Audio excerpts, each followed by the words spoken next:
party candidates put bumps in a two-party road to the White House, a road that runs right through Wisconsin. Jason Calvi is here after just talking to the Green Party's Jill Stein with what's at stake. Well, you can see the power of the third parties when looking at last month's Marquette poll. Donald Trump and Joe Biden were tied in a head-to-head matchup, just those two candidates. But when the poll added third-party candidates, one of the candidates took a 3-point lead, Donald Trump.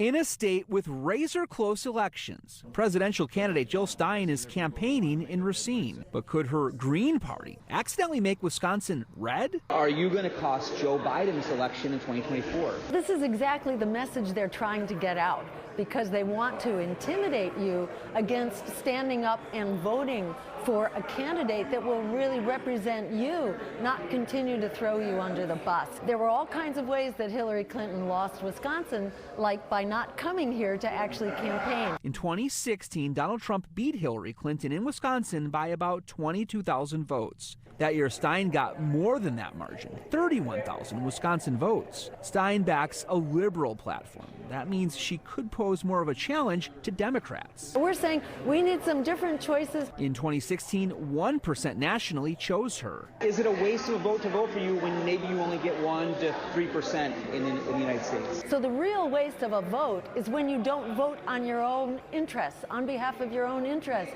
and you just give a stamp of approval to a political machine that is throwing you under the bus. Jill Stein is a medical doctor and environmental activist. She calls for a Green New Deal, and she promotes Medicare for all. Get rid of the middleman, the profiteering insurance companies and pharmaceutical companies, big pharma. She also calls for cutting military spending. It's part of her campaign to urge people to vote green in this purple state.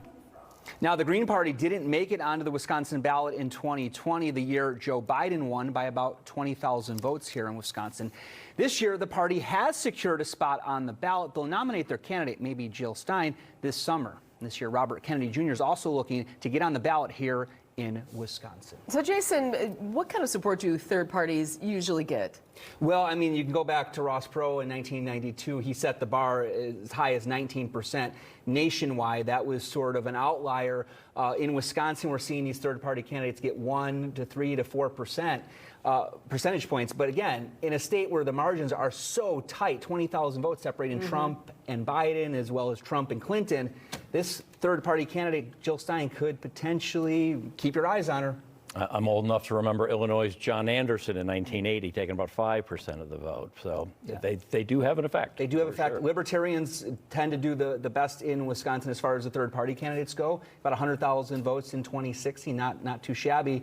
Maybe taking some votes away from the conservative side on that side. All right, Jason, thanks. Thank you.